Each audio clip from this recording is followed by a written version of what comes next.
নমস্কার, education ground বাংলায় সকলকে স্বাগত। আমি তোমাদের সাথে বিশ্বজিৎ পাল। আশা করছি সকলেই ভালো রয়েছে।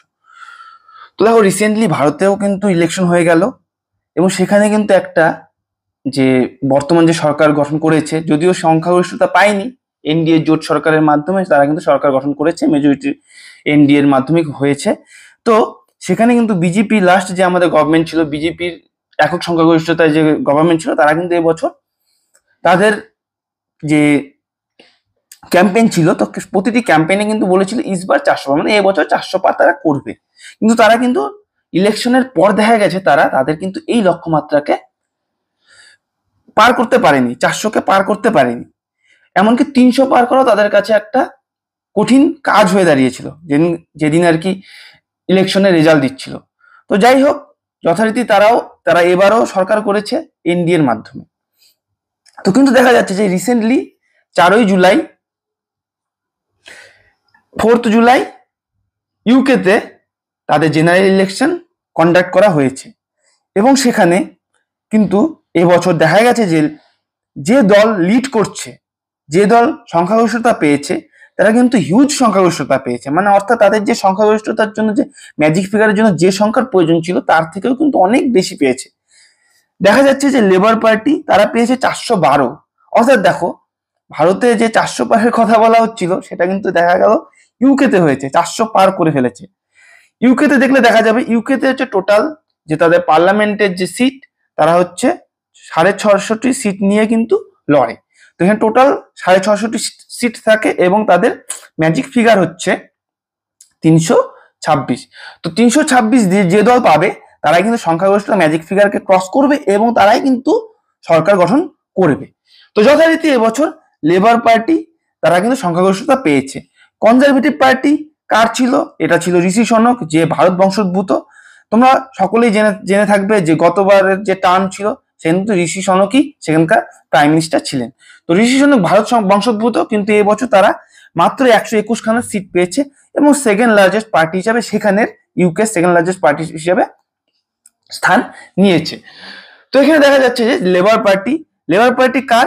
লেবার পার্টির প্রধান হচ্ছে কির স্টারমার্স। তো তার হচ্ছে লেবার পার্টি এবছর সংখ্যাগরিষ্ঠতা পেয়েছে এবং তিনি পরবর্তী পিএম ইউকের হবে। তো যথারীতি এবছরও সেভাবেই লড়েছিল ঋষি সনক, কিন্তু দেখা গেছে যে কোনো কারণে তিনি কিন্তু সেই যে ম্যাজিক ফিগারকে অর্জন করতে পারেনি এবং জনগণের যে লক্ষ্য দৃষ্টি তার দিকে নিয়ে আসতে পারেনি। এই ব্যাপারে কিন্তু তিনি এই যে রেজাল্ট পেশ হয়েছে তারপরে কিন্তু তিনি সরি বলেছে যে তার কারণেই এবছর তার দল লিড করতে পারলো না এবং তার সরকার আসতে পারলো না। অবশ্য লেবার পার্টির যে প্রধান তাকে কিন্তু তিনি সম্বর্ধনা জানিয়েছেন। তো এই হচ্ছে ব্যাপার। তো এবছর ইউকেতে লেবার পার্টি হচ্ছে সংখ্যাগরিষ্ঠতা পাচ্ছে এবং তারই সরকার আগামীতে দেখা যাবে আগামী টার্মের জন্য। এর পূর্বে ছিল হচ্ছে জন বরিসের, সেটাও তিনিও ছিলেন কনজারভেটিভ পার্টি থেকে। তো লাগাতার কনজারভেটিভ পার্টি 2টো টার্ম করেছে এবং তার পরবর্তীতে কিন্তু লেবার পার্টি আসলো এবছর।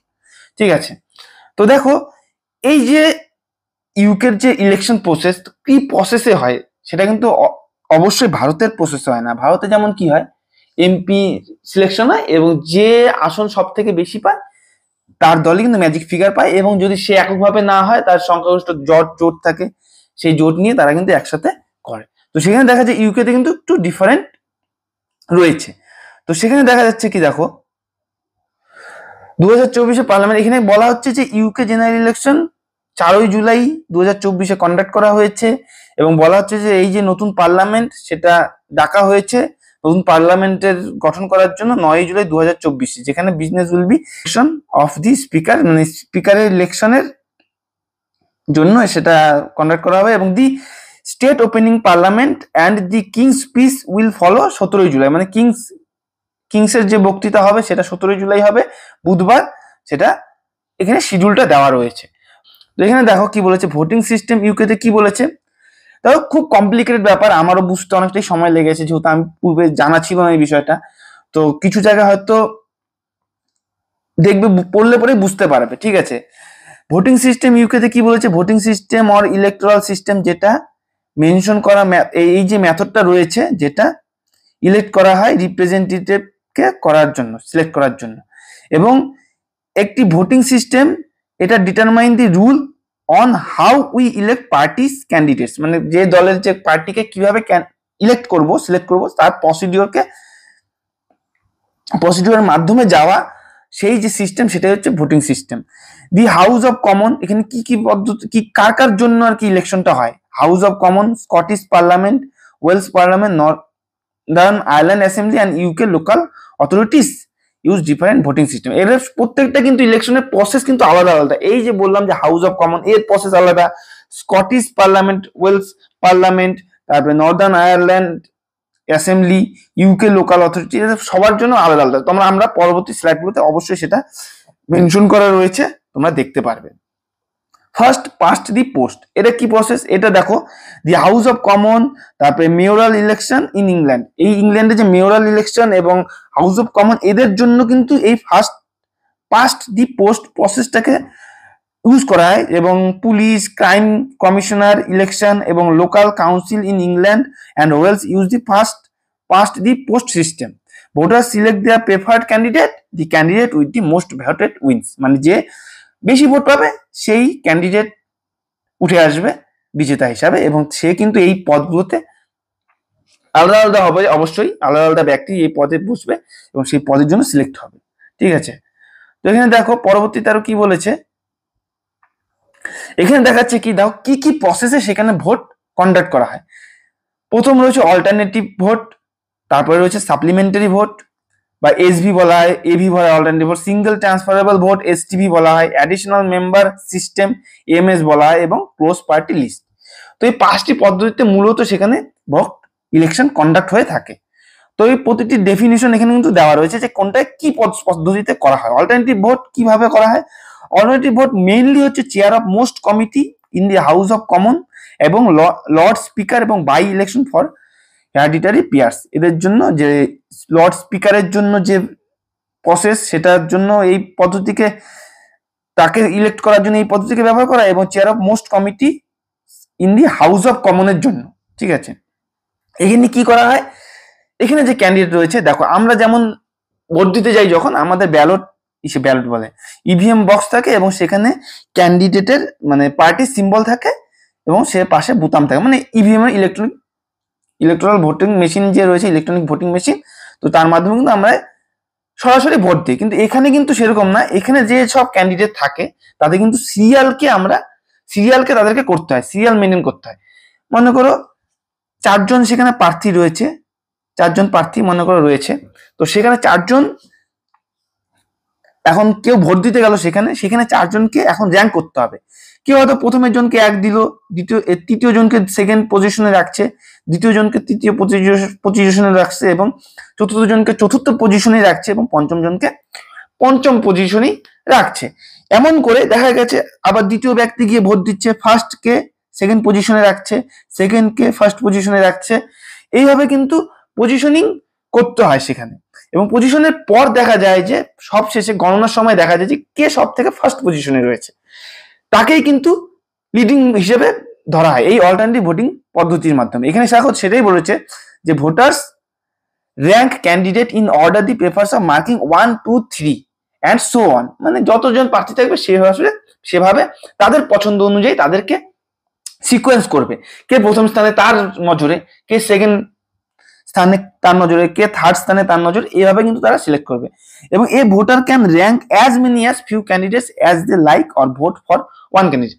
এবং একজন ভোটার সে একাধিক প্রার্থীকে চুজ করতে পারে এইভাবে র্যাঙ্কের মাধ্যমে, কিংবা সে বলতে পারে যে তার 1 নম্বর চুজ, 1 নম্বরের পজিশনটাকে বুঝিয়ে দিয়ে ভোট কমপ্লিট করে চলে আসলো, সে আর সেবারের পরবর্তী প্রার্থীগুলোকে আর সিলেক্ট করলো না, এরকমও হতে পারে, সেটা তার ব্যক্তিগত ব্যাপার। ফার্স্ট প্রেফারেন্স ভোট আর কাউন্টেড ফার্স্ট, প্রথম যে প্রেফার করা যে ভোট পেয়েছে তাকে কাউন্ট করা হয় প্রথমে। এবং if a candidate receives more than 50% of the first prefer votes then they are elected, মানে একজন ব্যক্তি যাকে সব থেকে বেশি লোক প্রথম স্থানে রেখেছে সেই কিন্তু ফার্স্ট, তাকে ইলেক্ট করা হয় সেই পদের জন্য। যদি নো ক্যান্ডিডেট রিচিভস 50%, যদি কেউই 50% যদি না পৌঁছায়, তখন কিন্তু কি করা হয়, তখন আবার আলাদা প্রসিডিওর পালন করা হয়। সেখানে পালন করা হয় যে candidate with the fewest first preference votes is eliminated.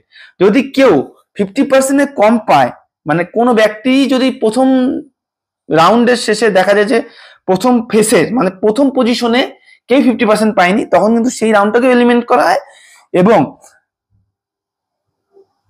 First ক্যান্ডিডেটটাকেও eliminate করা হয়, এরকম একটা বলছে। এরকম আচ্ছা দেখা যাক পরবর্তীতে কি বলছে। Their second prefers votes are relocated to the remaining candidate.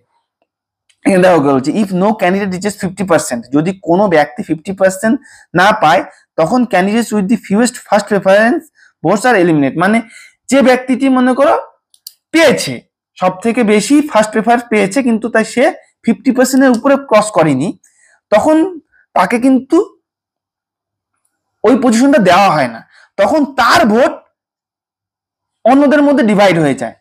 এটাই বলছে যে fewest first preference votes is eliminated, এবং তাকে এলিমিনেট করা হয় সেখান থেকে, সেই ফার্স্ট প্রেফারের পজিশন থেকে। Their second preference votes are relocated to the remaining candidate, এবং তার যে তাকে যারা সেকেন্ড পজিশনে রেখেছে সেই যে সেকেন্ড পজিশনের যে ভোটগুলো রয়েছে সেটা অন্যদের মধ্যে ভাগাভাগি হয়ে যায়। If one candidate has more votes then the other remaining candidate put together, that candidate elected. এইভাবে কিন্তু পরবর্তীতে যে লিড করবে সেই ক্যান্ডিডেট হিসাবে সিলেক্ট হবে। If not, the process is repeated until one candidate has more votes than the other remaining candidate put together, this candidate wins the elect। মানে যতক্ষণ না পর্যন্ত একজন ব্যক্তি প্রথম স্থানে আসছে, সব থেকে বেশি ভোট পাচ্ছে, ততক্ষণ কিন্তু এইভাবে প্রসেসটা চলতে থাকে। সেকেন্ড পজিশনে এসেও যে সেকেন্ড পজিশনে যে লিডিং করছে সেও যদি না হয়, তখন এলিমিনেট হয়ে যাবে, এবং তার স্থানে তার যে ভোটগুলো আবার কিন্তু বাকিদের মধ্যে বন্টন হয়ে যাবে, এবং এভাবেই যে সব থেকে বেশি ভোট পাবে সেই কিন্তু ইলেক্ট হবে এইভাবে। ঠিক আছে, কিন্তু এটা খুব কমপ্লিকেটেড কিন্তু ব্যাপার। আমি প্রথমে বুঝিয়েছি, প্রথমে অনেকবার রিপিটেশন করার পরে মাথায় ঢুকেছে। দেখো সাপ্লিমেন্টারি ভোট অনেকটাই এসবি সিস্টেমের মতনই। এসবি সিস্টেম মানে এসবি সিস্টেম অর্থাৎ এই যে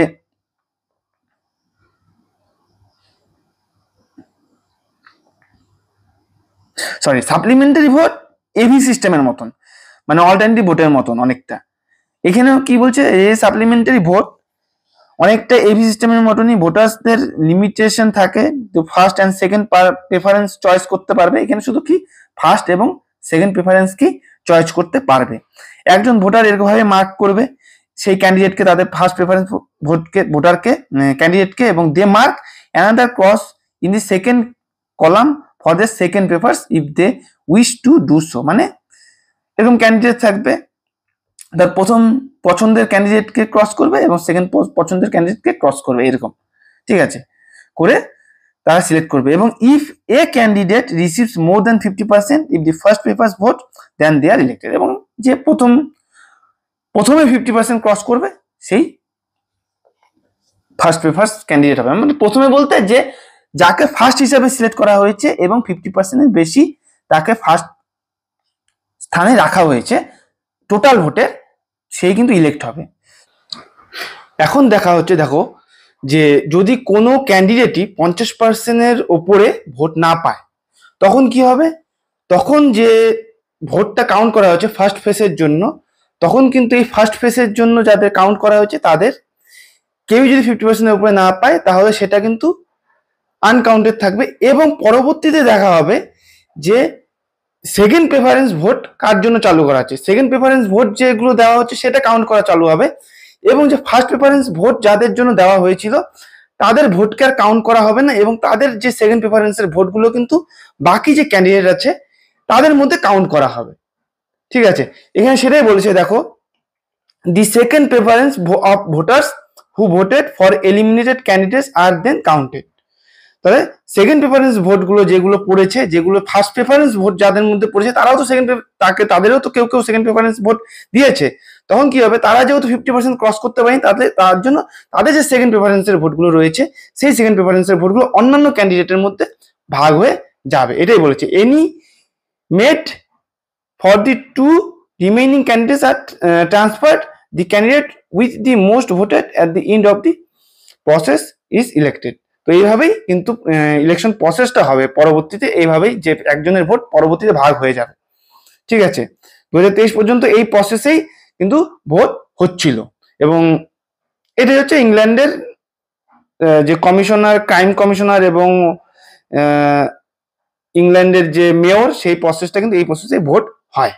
যে সিঙ্গেল ট্রান্সফারেবল ভোট, এটা কিসের জন্য হয়? Election deputy speaker, House of কমন্সের যে ডেপুটি স্পিকার, এবং নর্দার্ন আয়ারল্যান্ড অ্যাসেম্বলি ইলেকশন এবং লোকাল ইলেকশন অফ স্কটল্যান্ড এবং নর্দার্ন আয়ারল্যান্ডের জন্য এটা কন্ডাক্ট করা হয়। এখানেও কিন্তু এরকম STV was also Northern Ireland elect members European 1979 to 2019 পর্যন্ত এটাই প্রসিডিওরে সেখানে ইলেকশন হয়েছিল। Constituencies with elect more than one representative এসটিবির মাধ্যমে একজনের বেশি রিপ্রেজেন্টেটিভকে ইলেক্ট করতে পারে, এবং votes rank candidate in order to preference by 1 to 3, যেরকম 1 to 3 র্যাঙ্ক সেভাবে করতে পারে। এবং এই voter can rank as many as few candidates as they like or votes for only one candidate. যদি তারা একের বেশি লোককে চুজ করে এবং একজনকেও চুজ করতে পারে, তাদের পছন্দ। Each candidate needs to reach a quota, মানে প্রত্যেকের একটা কোটা পর্যন্তই পৌঁছতে পারে, এবং তার সেই কোটা পর্যন্ত পৌঁছে গেলে তার যে অতিরিক্ত ভোট বাকি যে ক্যান্ডিডেট রয়েছে তাদের মধ্যে ডিভাইড হয়ে যাবে। এটাই বলছি, এই পদ্ধতিতেই সেখানে এই যে সিঙ্গেল ট্রান্সফারেবল ভোট এটা হয়ে থাকে।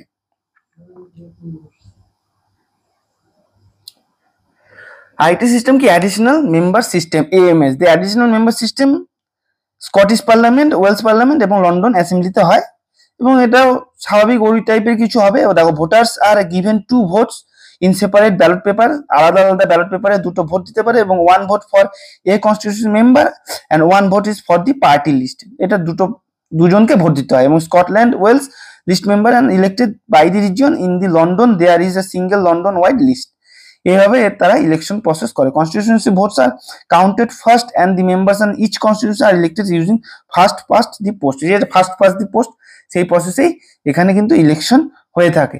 Close party list, close party list system use করা হয় ইংল্যান্ড, স্কটল্যান্ড, ওয়েলস।